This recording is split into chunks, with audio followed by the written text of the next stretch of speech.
Alléluia. Jean chapitre 4, je ne vais pas tout lire, nous parle de cette femme samaritaine, cette femme qui était une religieuse, qui pratiquait, j'allais dire, la religion sans réellement connaître Dieu. Cette femme qui aussi avait une vie un peu dissolue. Et si on regardait cette femme de l'extérieur, on pourrait se dire que ce n'est pas le genre de femme qu'on pourrait utiliser pour servir Dieu, pour servir le royaume de Dieu, pour être un instrument puissant entre les mains de Dieu. Et pourtant, ce n'est pas du tout comme ça que Jésus voyait le cœur de cette femme. Ce n'est pas du tout comme ça que Jésus voyait la vie de cette femme. Et laissez-moi vous dire, bien-aimés, que je ne sais pas comment toi tu te vois aujourd'hui.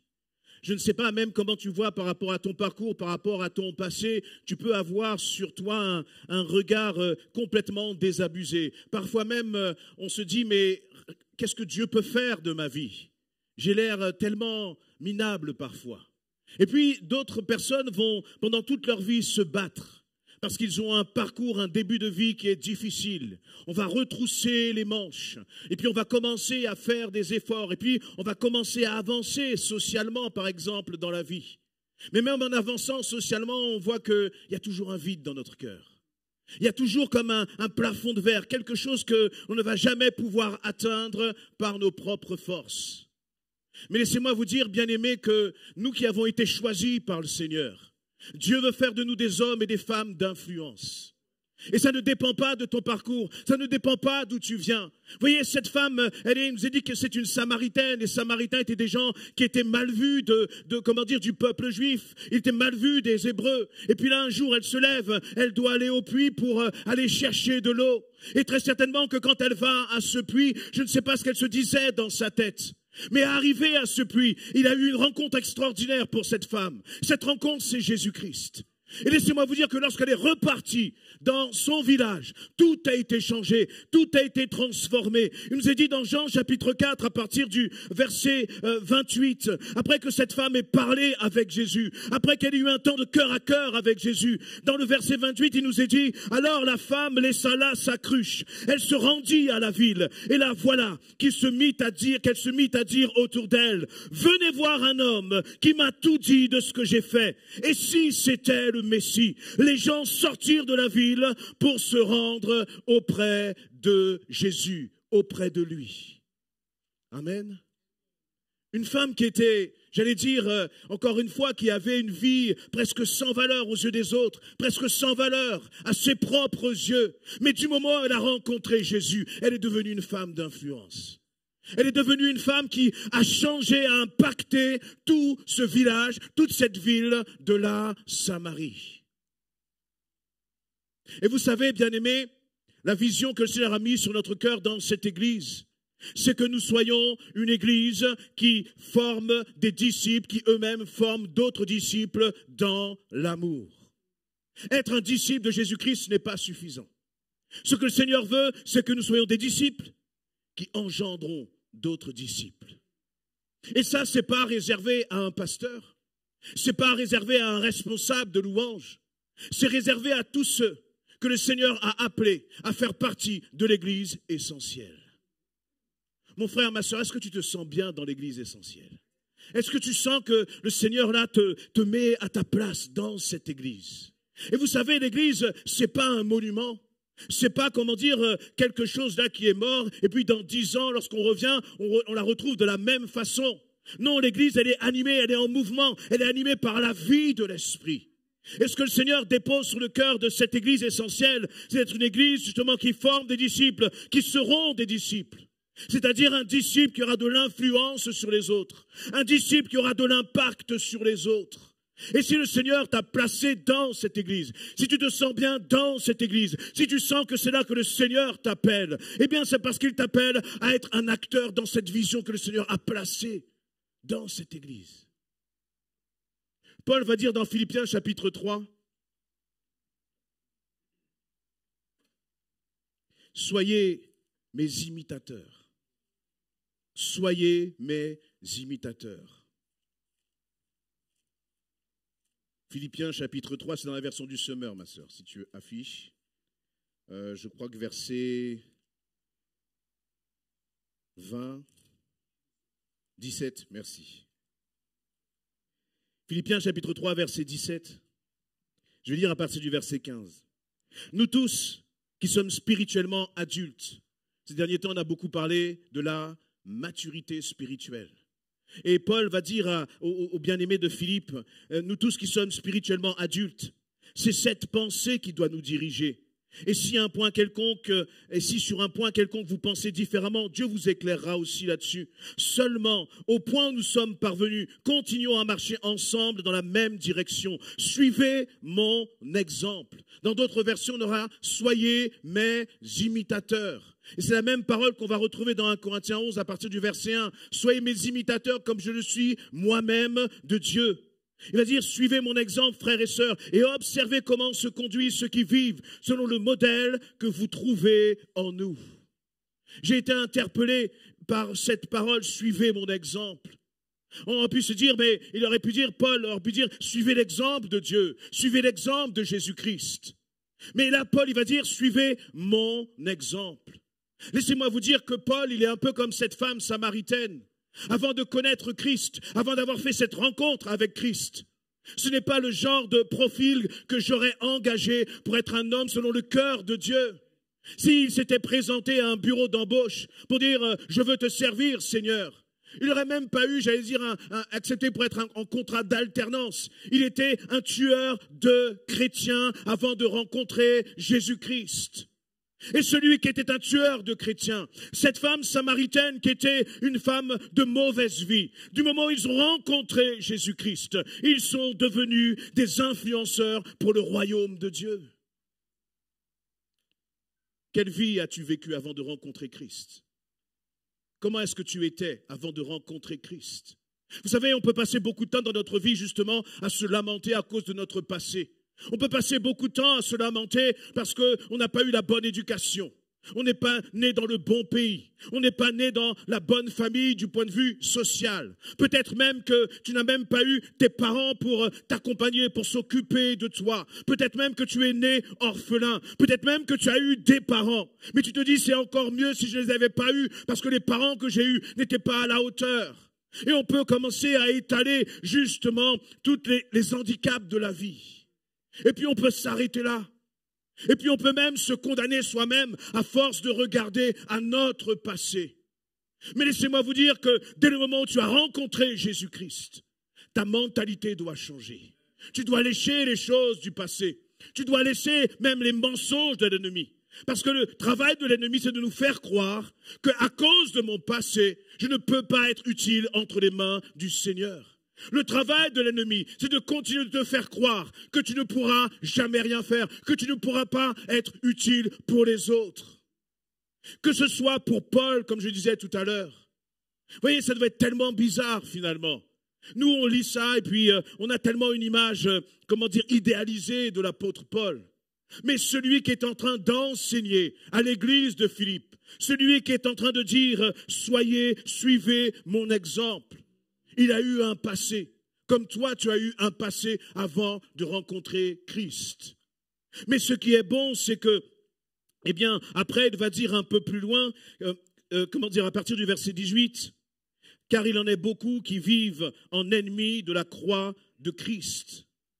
Je vous en ai souvent parlé, je vous le dis une fois de plus en pleurant, ils finiront par se perdre, ils ont pour Dieu leur ventre, ils mettent leur fierté dans ce qui fait leur honte, leurs pensées sont toutes dirigées vers les choses de ce monde. Quant à nous, nous sommes citoyens des cieux. Amen. De là, nous attendons ardemment la venue du Seigneur Christ pour nous sauver, car il transformera notre corps misérable pour le rendre conforme à son corps glorieux, par la puissance qui lui permet aussi de tout soumettre à son autorité. Il y a un changement, il y a une transformation dans la vie de Paul.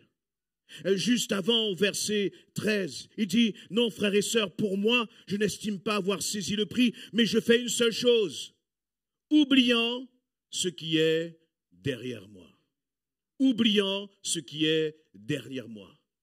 Est-ce que tu es prêt à mettre un peu ton passé de côté? Est-ce que tu es prêt à oublier justement un peu ce qui est de ton passé? Parfois notre passé, on le tire à nos pieds comme un boulet qui nous empêchent d'avancer, qui nous empêchent d'entrer dans les projets de Dieu.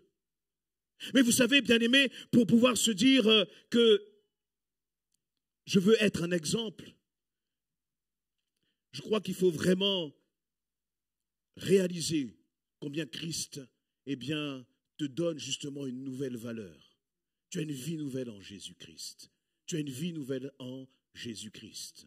Amen. Et c'est déjà, j'allais dire, presque une grâce. Parce qu'aucun de nous ne peut dire par lui-même que je sois un exemple pour vous. Je ne peux pas dire ça, moi. Avec tous mes défauts, toutes mes failles. Je ne peux pas me présenter devant vous et dire je suis votre exemple. Non, votre exemple, c'est Jésus-Christ. Mais en même temps, quand on dit notre exemple, c'est Jésus-Christ, je crois qu'on est en train de passer à travers nos responsabilités. Laisse-moi te dire une chose. Ton exemple, c'est Jésus-Christ, c'est vrai. Mais en tant qu'épouse, lorsque tu es dans ta maison, face à tes enfants qui ne sont pas à Christ, face à ton époux qui n'est pas à Christ, dis-moi, qui doit être un exemple? C'est toi en tant qu'épouse. Les hommes qui êtes mariés là, lorsque tu es dans ta maison, c'est ton comportement qui doit être un exemple pour les autres. Vous voyez, parfois on peut dire, ah mais moi je ne suis pas parfait. Ah mais regarde à Christ, ne regarde pas à moi. Et je comprends cette parole parce qu'encore une fois, dans 1 Corinthiens 11, eh bien, Paul va dire, soyez mes imitateurs comme je le suis moi-même de Christ. Mais en même temps, Paul il dit, regardez à Christ, mais voyez en moi un modèle de Jésus-Christ. Un modèle de Jésus-Christ. Et pour réaliser que nous pouvons être des modèles de Jésus-Christ, il faut déjà arrêter de nous condamner. Il faut déjà arrêter de penser que nous sommes rien et que Dieu ne peut pas nous utiliser. C'est un mensonge de l'ennemi. Parce que lorsque Jésus va laisser les disciples dans Matthieu 28, 19, il va leur dire, allez et faites des nations des disciples. Dieu est en train de dire à des hommes imparfaits, Dieu est en train de parler à un Pierre qui avait renié Jésus. Il est en train de lui dire, eh bien, Pierre, je veux t'utiliser pour que toi, là, qui es imparfait, tu fasses des nations des disciples. Et ce n'est pas réservé à la Samaritaine d'être un modèle. Ce n'est pas réservé à la Samaritaine d'être une influenceuse pour le royaume de Dieu. Ce n'est pas réservé à Paul. Ce n'est pas réservé à Pierre. C'est pour chaque enfant de Dieu. Si tu fais partie du royaume de Dieu, tu es appelé à impacter son royaume. Amen. Est-ce que tu le réalises vraiment? Est-ce que tu saisis vraiment cela pour ta vie? Et c'est bon finalement, parce qu'à travers cela, je me dis, mais Seigneur, l'ennemi, à travers notre passé, a voulu justement nous détruire. Il a voulu nous casser. Il a voulu nous rendre comme moins que rien. Et c'est pour ça que finalement, le Seigneur veut nous utiliser. Comme pour dire à l'ennemi, tu vois, tu voulais le détruire, tu voulais le briser, tu voulais le casser. Mais moi, je le relève pour accomplir des choses extraordinaires. Non seulement sur sa propre vie, mais pour que sa vie puisse emmener d'autres à Christ. Pour que sa vie puisse, être une source de soutien, une source d'encouragement, une source de paix pour ceux qui sont autour de lui. Et c'est bon de réaliser que Dieu a un projet pour ta vie. Mais voyez, lorsque je dis cela, je veux qu'on aille beaucoup plus loin et je crois que le Saint-Esprit veut nous emmener beaucoup plus loin que notre simple vie. Parce que parfois on vient au Seigneur pour que le Seigneur change nos vies, notre environnement, nos circonstances, mon travail, ma famille, moi. Mais ce n'est pas cela que le Seigneur veut. Le Seigneur veut aller beaucoup plus loin que cela. Il aurait pu simplement, vous voyez, cette femme dans Jean 4, si on lit toute l'histoire, il nous a dit qu'elle avait déjà 5 maris. 5. Voilà. Et je ne parle même pas du 6e, elle vivait avec un autre homme. Je ne sais pas si elle comptait se marier. Je pense qu'avec 5 échecs dans le mariage, ça l'avait peut-être un peu refroidi. Vous voyez? Mais le Seigneur, finalement, il va parler à cette femme. Et cette femme, eh bien, lorsqu'elle va rencontrer Christ, son témoignage va avoir un impact. Et j'aime la simplicité de cette femme. Parce que finalement, nous, on se pose beaucoup de questions. Tu as rencontré Christ depuis combien de temps, mon frère, ma sœur? Depuis combien de temps tu as donné ta vie à Jésus-Christ? Et depuis combien de temps tu es là en train de te poser des questions? Tu es en train de te demander, mais Seigneur, qu'est-ce que je peux faire pour te servir? Est-ce que ma vie peut te servir? Parfois même, on ne se pose même pas de questions parce qu'on est comme englué dans nos problèmes, dans nos difficultés. Et puis on se laisse submerger par cela. Mais laissez-moi vous dire qu'au moment où cette femme, elle a parlé avec Jésus-Christ, la situation maritale n'a pas changé. C'est-à-dire que dans sa maison, là, dans le village, il y a toujours un homme avec qui elle n'est pas mariée qui l'attend. Peut-être que même c'est cet homme qui lui a dit, hey, femme, va au puits, va chercher de l'eau. Et elle ne s'est pas posé tant de questions. Elle n'a même pas eu le temps de régler sa vie, que déjà elle est en train de témoigner de l'amour de Jésus-Christ, que déjà elle est un instrument entre les mains du Seigneur. Et c'est une chose de se dire que oui, Dieu peut changer ma vie, mais c'en est toute une autre de réaliser que Dieu peut m'utiliser pour changer la vie des autres. Dieu peut m'utiliser pour toucher la vie des autres. C'est pas merveilleux cela, bien-aimé? Peut-être que toi, tu ne l'aurais jamais imaginé. Et nous n'avons aucune gloire à en tirer. Toute la gloire, elle est au Seigneur. Mais c'est tellement bon quand même de se dire que, Seigneur, ma vie, elle peut servir aux autres. Je ne veux plus vivre pour moi-même uniquement. Tu peux dire à ton frère, à ta sœur, à ton voisin, je veux que ma vie te serve. Je veux que ma vie soit un instrument entre tes mains. Je réalise que le Seigneur veut m'utiliser pour te bénir. Je ne veux plus simplement être là pour moi-même. Mais je crois que Dieu peut m'utiliser. Amen. Et au-delà de ce que nous demandons, au-delà de ce que nous pensons, parce que cette femme samaritaine, je ne sais même pas quelle, entre guillemets, folie, lui a pris de retourner dans le village et de commencer à crier, j'ai vu le Messie. Je ne sais pas ce qui lui est passé par la tête. Mais notre problème, c'est que nous réfléchissons beaucoup trop. Quand tu vas commencer à vouloir t'engager, quel que soit le service, tu vas commencer à te dire, est-ce que je peux faire ceci? Est-ce que je peux faire cela? Est-ce que je suis suffisamment équipé? Est-ce que j'ai suffisamment de talent? Et ceci et cela, etc., etc. Paul dit, soyez mes imitateurs. Soyez mes imitateurs. Et donc, si moi, je regarde à Paul, et je veux vivre comme l'apôtre Paul, dans sa vie de consécration, dans sa vie de sanctification, dans sa vie de mise à part pour le Seigneur, mais aussi dans sa vie d'influenceur sur la vie des autres. Si je regarde un influenceur et l'influenceur me dit « sois comme moi », qu'est-ce que ça veut dire de moi? Que je dois devenir aussi un influenceur. Amen. Donc on ne peut pas simplement regarder Paul et se dire « oui, mais ça c'est pour Paul ». Dieu a utilisé Paul puissamment, mais c'est que pour Paul. C'est aussi dire d'une certaine façon, Dieu ne peut pas m'utiliser. Dieu ne peut pas se servir de ma vie. Dis-moi, pourquoi Dieu ne pourrait pas se servir de ta vie? Est-ce qu'il y a quelque chose qui peut empêcher que Dieu ne se serve de ta vie? Il n'y a rien, rien qui peut empêcher, si ce n'est nos pensées là. Si ce n'est tous les blocages qu'on a dans la tête. Si ce n'est tous les mensonges de l'ennemi que tu as pu accumuler. Et vous savez, parfois, et c'est vrai qu'il y a des paroles là qui sont destructrices. On en parle très souvent là pour les jeunes qui sont à l'école, qui subissent du harcèlement.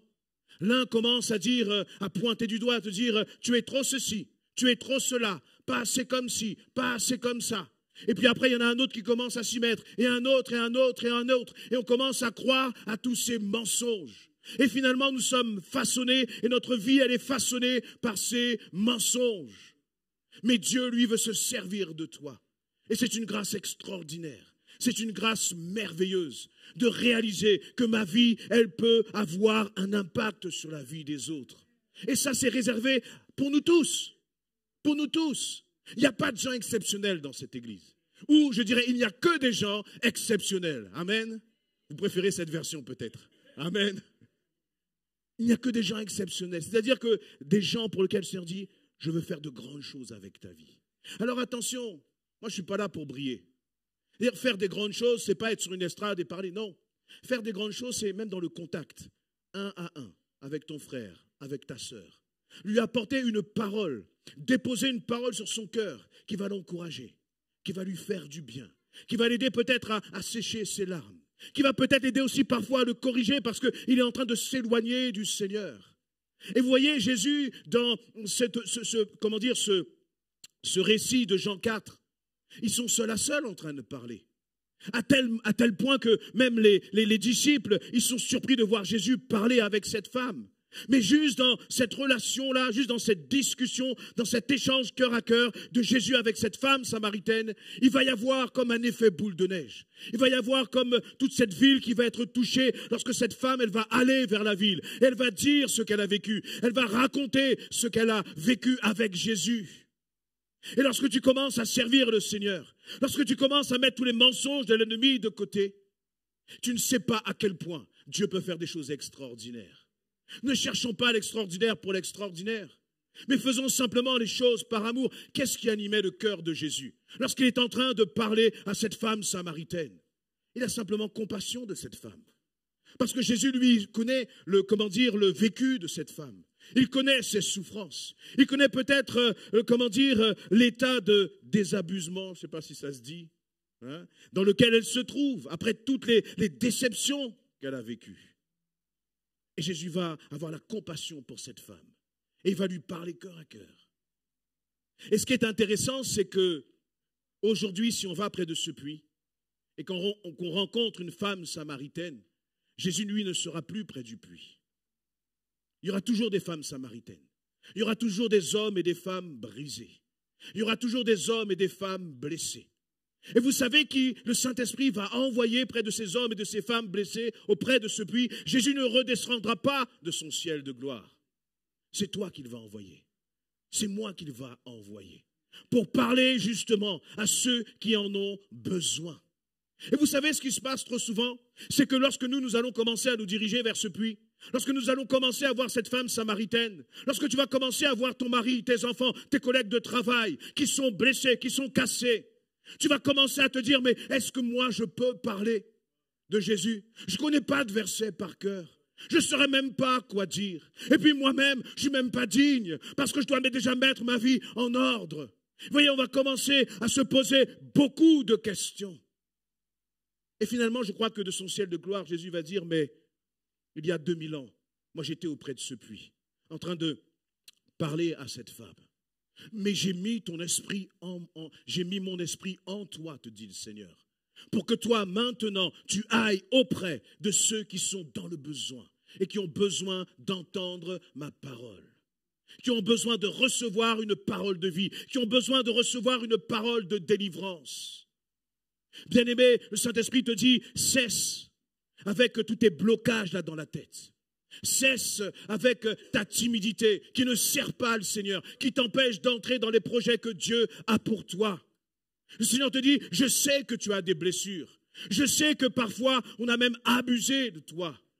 Mais moi je veux t'utiliser. Et lorsque le Seigneur t'utilise, ce n'est pas pour abuser de toi, mais c'est pour te faire entrer justement dans une vie d'épanouissement à travers l'appel qu'il met sur ta vie. Alléluia. C'est bon de servir notre Dieu. Moi, je ne connais rien de meilleur que cela. Et je remercie le Seigneur parce que je vois comment il transforme mon cœur. Je vois comment il transforme ma mentalité. Aimer, bien aimer, il n'y a rien de meilleur que cela. Moi, personnellement, il n'y a rien qui me donne plus de paix, plus de joie que cela. Il n'y a rien de plus merveilleux qui me donne plus de joie que d'envoyer un message d'encouragement à un frère, à une sœur. Rien de plus merveilleux que de se dire, Seigneur, là, il y a cette sœur qui a prié pour ça. Je garde ce sujet dans mon cœur pour intercéder pour cela. Il n'y a rien de meilleur que de vivre pour les autres, bien-aimés. Et c'est ce à quoi le Seigneur t'appelle. Dans l'Église, ce n'est pas le pasteur qui vit pour les autres. C'est chacun de nous qui devons vivre pour celui qui est à côté de nous, pour celui qui est devant nous, pour celui qui est derrière nous, parce que nous sommes un seul corps, bien-aimés. Alléluia. Dans Philippiens, toujours chapitre 3, Paul, justement, à un moment, va dire, verset 16, allez, je reprends 15 et 16, « Nous tous qui sommes spirituellement adultes, c'est cette pensée qui doit nous diriger.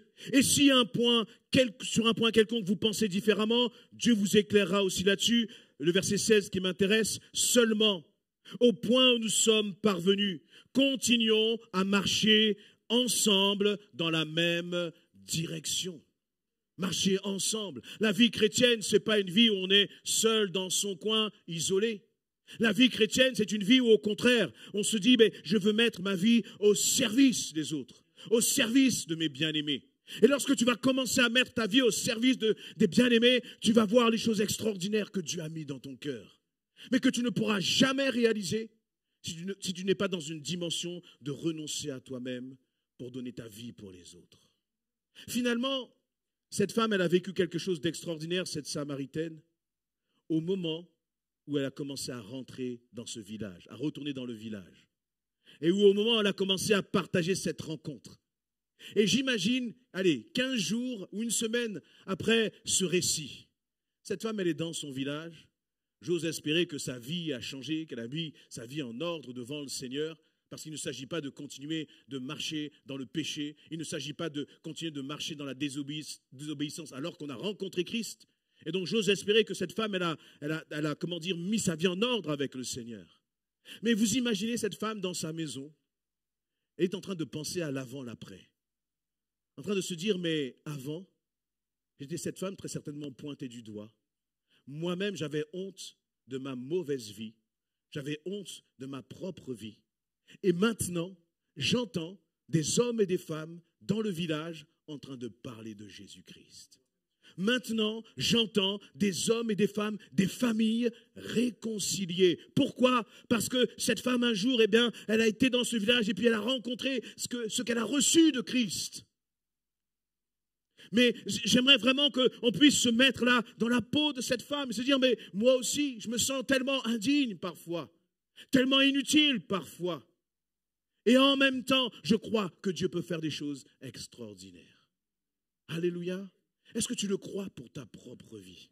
Est-ce que tu crois vraiment que ta vie peut avoir un impact sur la vie des autres? Et encore une fois, je ne suis pas là en train de vous parler de quelqu'un qui serait sur une estrade et qui pourrait parler à 10 000 personnes, à 50 personnes ou à 100 personnes. Merci Seigneur pour cela. Mais on n'est pas tous amenés à vivre les mêmes choses de la même façon. Chacun a son appel, chacun son ministère, chacun a un rôle que le Seigneur nous donne de jouer dans le royaume de Dieu. Mais quelle que soit la façon, ce que je crois, c'est que nous sommes tous appelés à influencer, tous appelés à impacter. Dans Matthieu chapitre 5,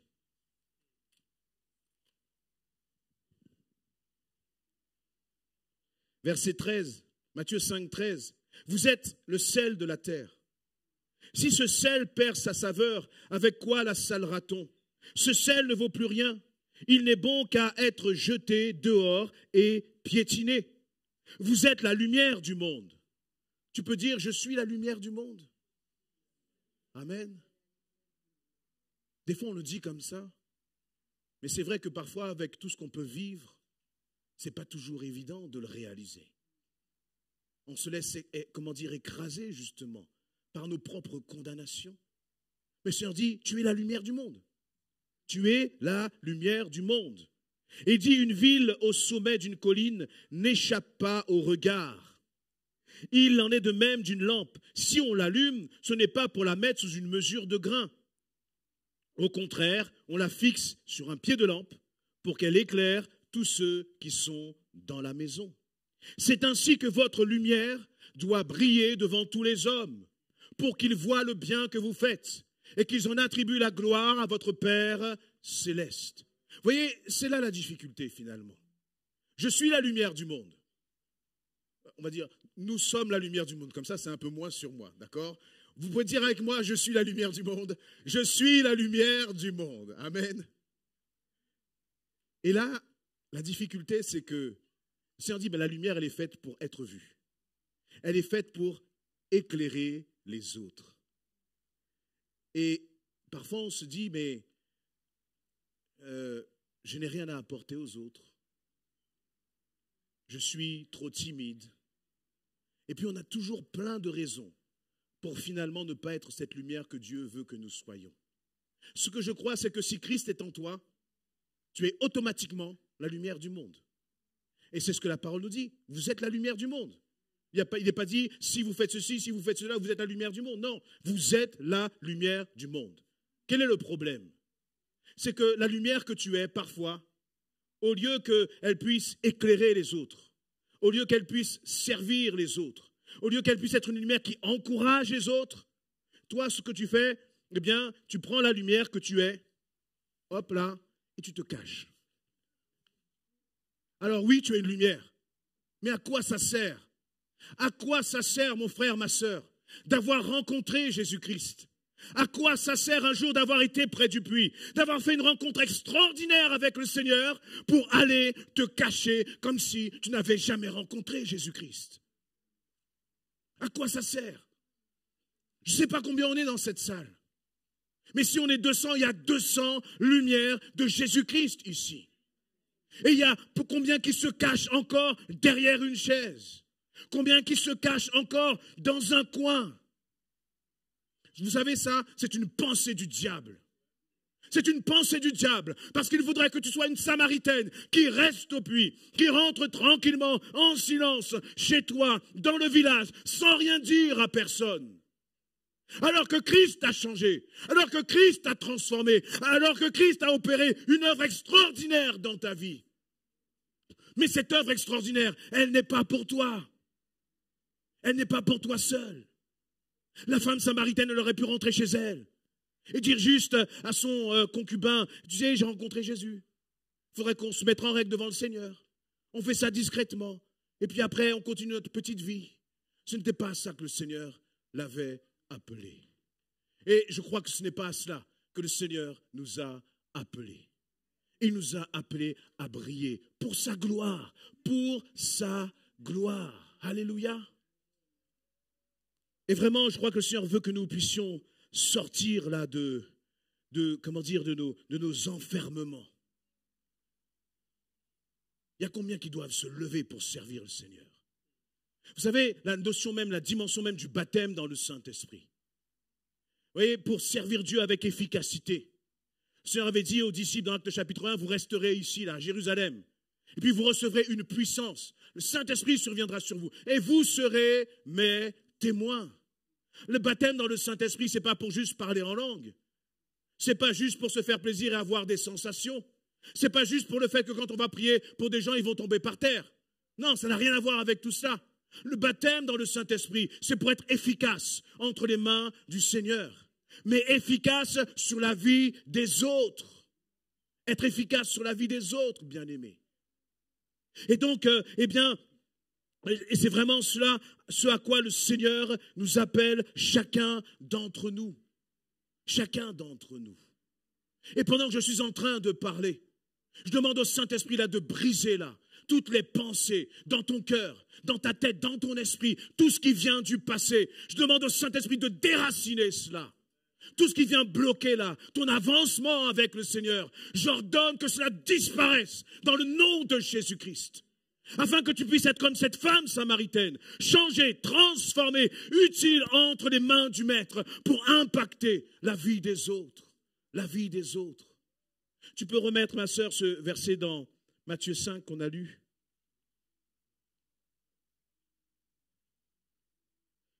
C'est ainsi que votre lumière doit briller devant tous les hommes.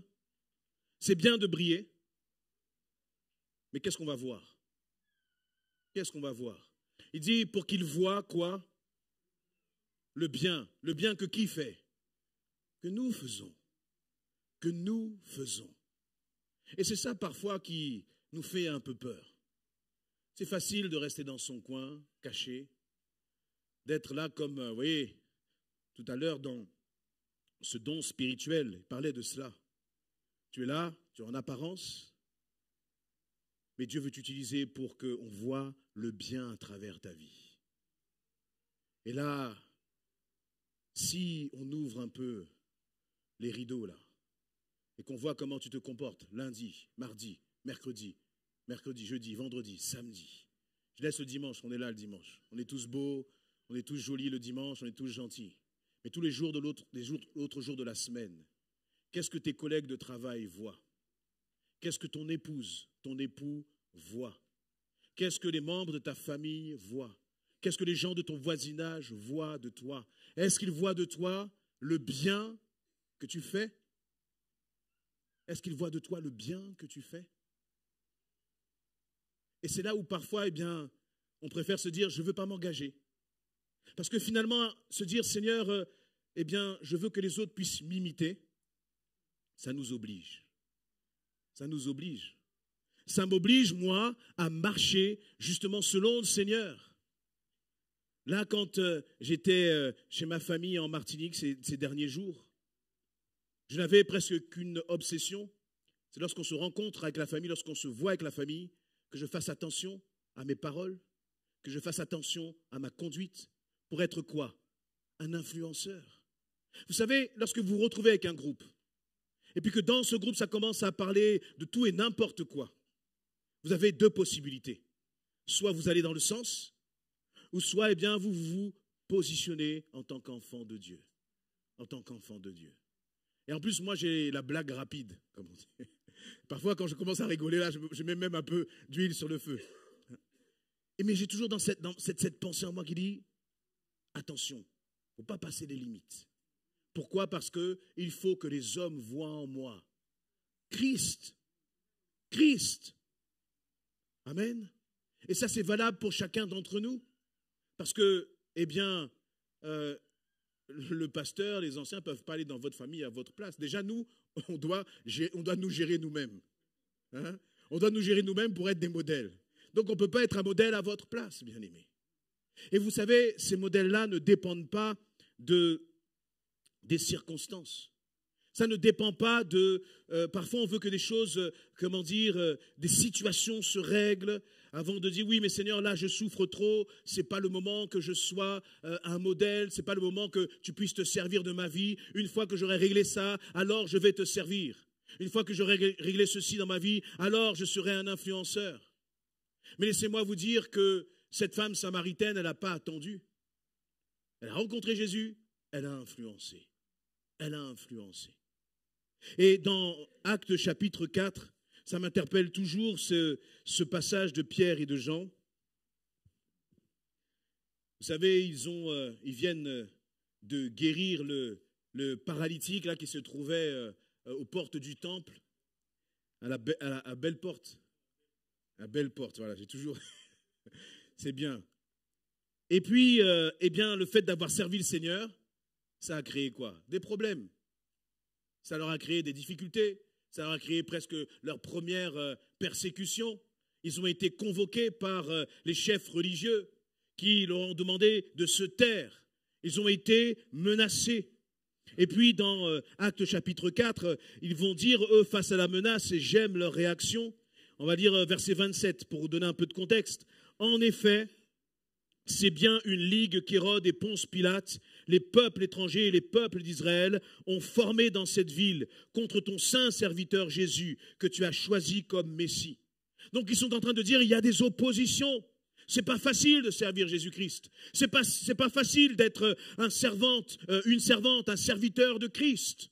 C'est pas facile d'être un témoin de Christ. Parce que dès que vous prenez la lumière là, et puis qu'elle commence à sortir justement, eh bien cette lumière elle va commencer à être vue par tous. Et comme elle est vue par tous, elle va être l'objet des critiques. Elle va être l'objet peut-être des persécutions. Elle va être l'objet des trahisons, des rejets. Mais nous devons accepter de payer le prix pour Christ. Parce que derrière cela, il y a des victoires extraordinaires. Il ne faut pas se laisser impressionner par l'ennemi. Mais il faut se laisser impressionner par Dieu qui agit en nous de façon extraordinaire et glorieuse. Et donc les disciples, c'est ce qu'ils vont dire, Pierre et Jean, lorsqu'ils vont retourner vers les frères et sœurs. Et ils vont leur dire au verset 28, ces personnes-là, ils n'ont fait qu'accomplir tout ce que tu avais décidé d'avance, dans ta puissance et dans ta volonté. Donc ils sont en train de dire, ces oppositions, Seigneur, tu n'es pas surpris par cela. Tu avais déjà prévu cela, Seigneur. Tu n'es pas pris au dépourvu. Et on voit la maturité de Pierre et de Jean, parce que face à la persécution, ils ne sont pas en train de trembler, ils ne sont pas en train de renoncer. Parce que peut-être qu'ils étaient sortis là pour s'exposer, pour parler de Jésus-Christ. Mais face aux difficultés, face aux épreuves, ils auraient pu faire marche arrière et se dire, eh bien, nous, on va retourner, nous cacher et garder notre lumière bien cachée, bien dissimulée, parce qu'on ne veut pas de problème. Ils avaient considéré que servir Christ, influencer les autres, apporter l'évangile aux autres était bien plus important que leur propre confort, bien plus important que leur propre vie. N'oublions pas encore une fois, bien-aimés, que lorsque l'on parle de Pierre et de Jean, et notamment de Pierre, on est en train de parler de celui qui avait trahi Jésus. Mais ce que j'aime, c'est que Pierre, il a mis ça de côté. Ce passé-là, il l'a mis de côté. Il a dit, ça c'est le passé. Oui, à un moment, je suis tombé. À un moment, peut-être que je n'ai pas fait ce que le Seigneur m'a demandé. Mais là, je me suis repenti. Et je suis comme reparti sur de nouvelles bases avec le Seigneur. Et maintenant, je veux avancer. À tel point que celui qui avait trahi Jésus, souvenons-nous quand même comment ça s'est passé. C'est une simple servante qui est venue et qui a fait trembler notre grand apôtre Pierre.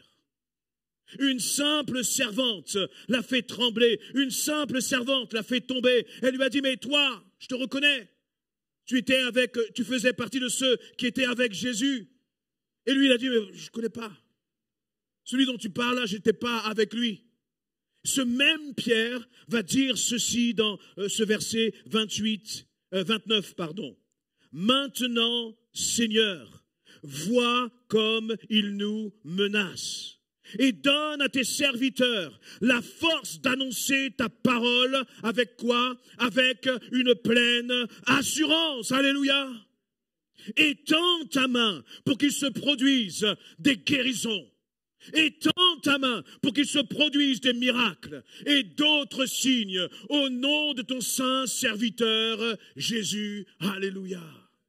Celui qui avait trahi Jésus, il est devenu un influenceur, il est devenu quelqu'un qui va impacter les autres, qui va entraîner les autres, qui va entraîner l'Église dans une dimension de combat spirituel, dans une dimension de victoire, en disant, écoutez bien-aimés, nous venons, Pierre et Jean, là, de vivre la persécution, on nous a menacés, mais on ne va pas se laisser faire, on va prier de cette façon, on va dire, Seigneur, étends ta main pour qu'il se produise des guérisons, des miracles, et d'autres signes.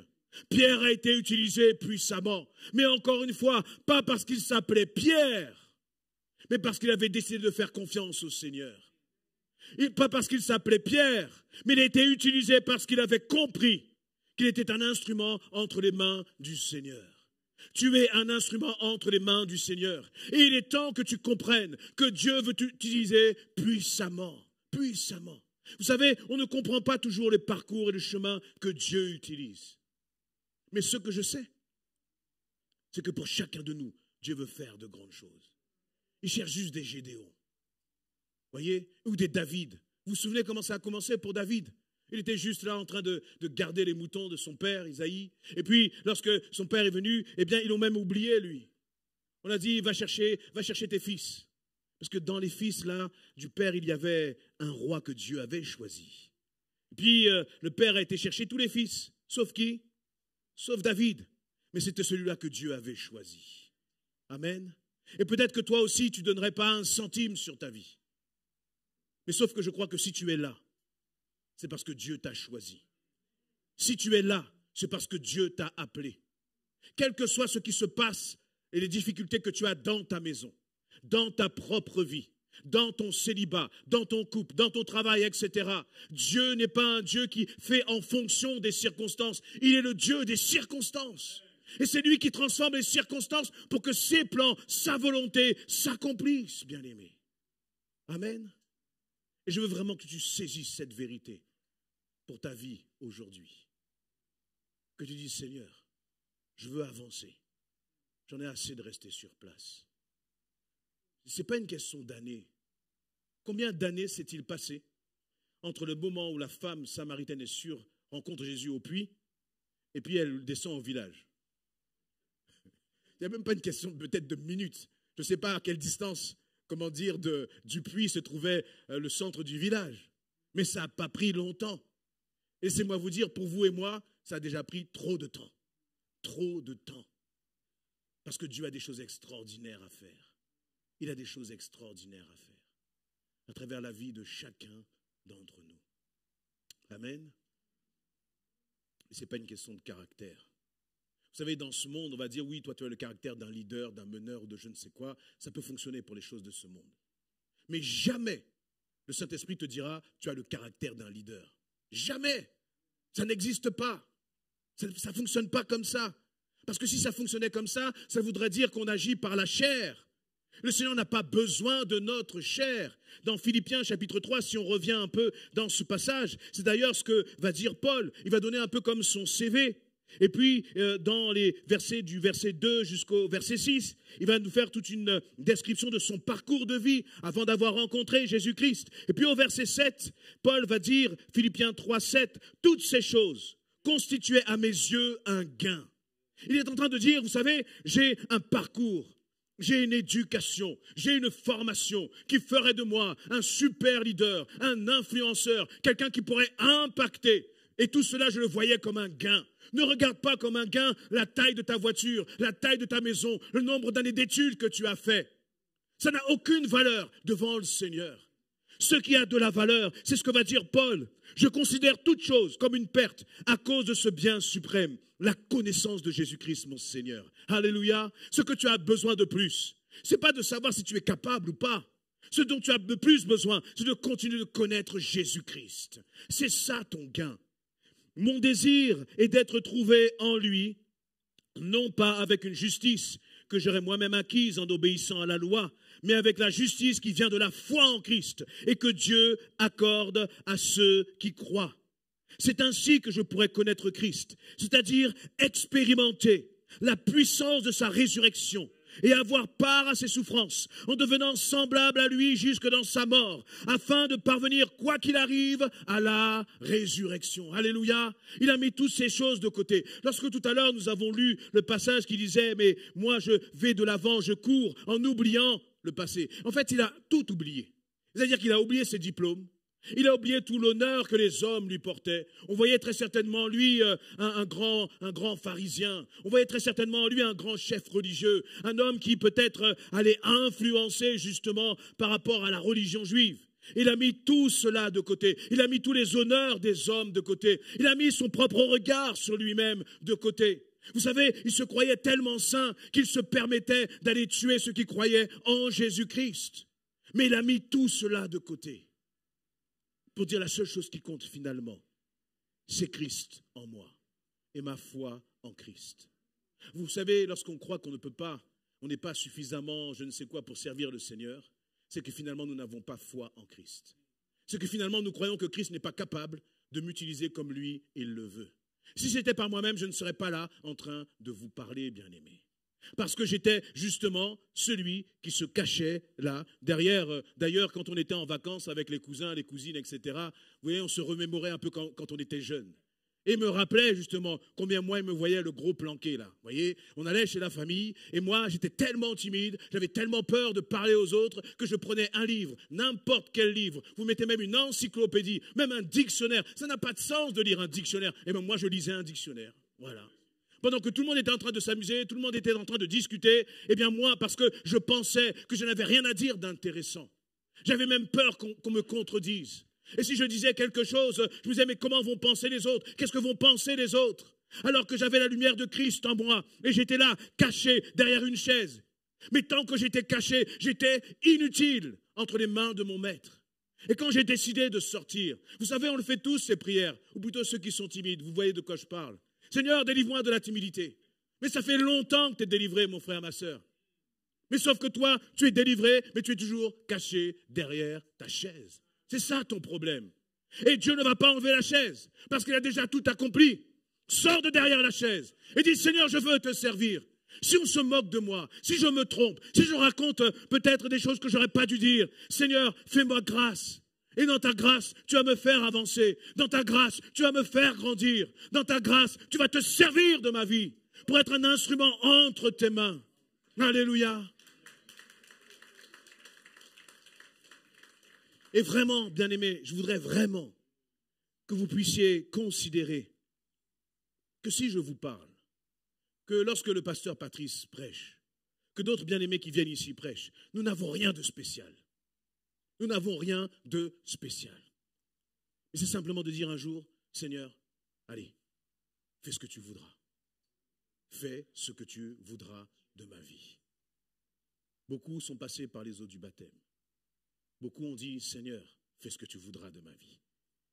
Puis la réalité, c'est qu'avec le temps, les combats, les souffrances, on a repris un peu. Plus jamais ça. Plus jamais on me fera ceci. plus jamais on me fera cela, etc., etc. Et si, et si, et si.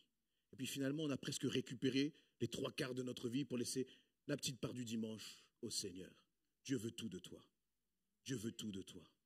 Il y a un prix à payer, bien sûr. Parce que Pierre et Jean, pendant que Pierre est en train d'encourager les frères, eh bien, ils sortaient là de menaces. Mais c'est comme s'il était en train de dire, vous m'avez menacé, eh bien, vous allez voir ce que mon Dieu puissant va faire. Amen. Et je crois que lorsque je parle de cette dimension de l'influence, Dieu veut que tu sois une influenceuse, un influenceur, un modèle, encore une fois, dans ta famille.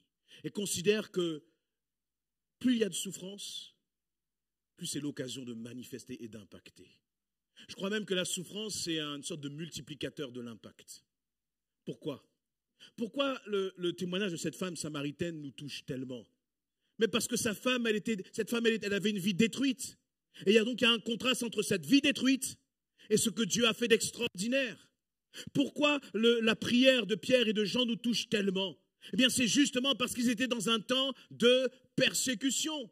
Ça aurait été facile de dire, Seigneur, éloigne, fais de nous des instruments puissants entre tes mains quand tout va bien.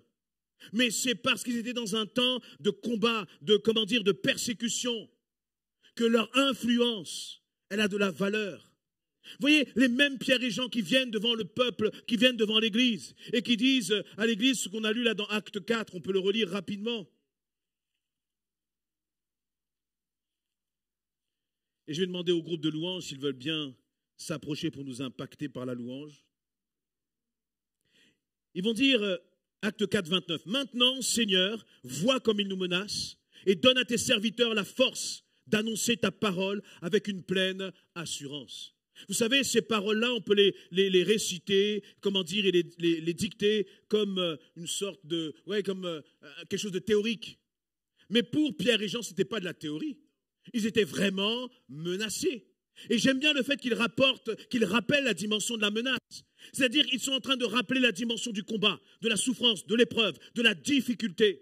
Et c'est justement parce qu'ils sont dans un moment de difficulté qu'ils prononcent ces paroles, que ces paroles ont un réel impact sur toute l'Église. Pourquoi? Parce que les frères et sœurs qui les regardent, eh bien ils disent, mais attends, nous on était en train de s'inquiéter pour Pierre et Jean. Pierre et Jean maintenant reviennent vers nous. Et nous disent, hey, n'ayez pas peur, on va aller au combat, frères et sœurs. N'ayez pas peur, on va aller proclamer l'évangile. N'ayez pas peur, on va être des instruments entre les mains du Seigneur, malgré la menace. Et ce que je veux dire par là, c'est que toi qui passes par un moment difficile, toi qui passes par un temps de souffrance, toi qui passes par un temps de combat, que ce soit dans ton travail, que ce soit dans ta famille, que ce soit dans ton couple, que ce soit dans ton célibat, tu as deux possibilités. Soit tu continues de pleurer, soit tu te relèves et tu dis, Seigneur, fais de moi un instrument entre tes mains dans ce moment d'épreuve, dans ce moment de combat, Seigneur éternel, mon Dieu, mon roi. C'est dans ce moment, Seigneur, où je traverse ces choses difficiles que je veux annoncer ta parole. Annoncer ta parole. Dieu n'a pas besoin de chrétiens qui veulent juste annoncer la parole quand tout va bien.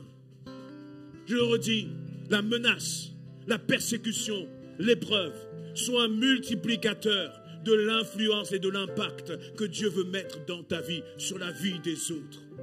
Ne regarde pas ta maison comme étant une maison en feu où rien ne va, mais regarde-la comme un terrain où tu te dis, Seigneur, par ta grâce, par ma conduite, par mon attitude, par ma soumission à ta volonté, je veux faire de ma maison un terrain que je vais conquérir pour ta gloire.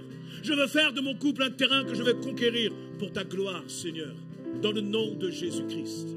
Et je sais qu'il y a beaucoup de jeunes qui passent par des moments difficiles. Arrêtez de pleurer. Mais dites, Seigneur, dans ce moment, dans ce temps, je veux être un instrument entre tes mains, éternel mon Dieu. Je sais qu'il y a des choses à corriger en moi, comme dans la vie de cette Samaritaine, mais je crois que tu peux m'utiliser, Seigneur, pour ta gloire et pour ta seule gloire. Amen. Alléluia.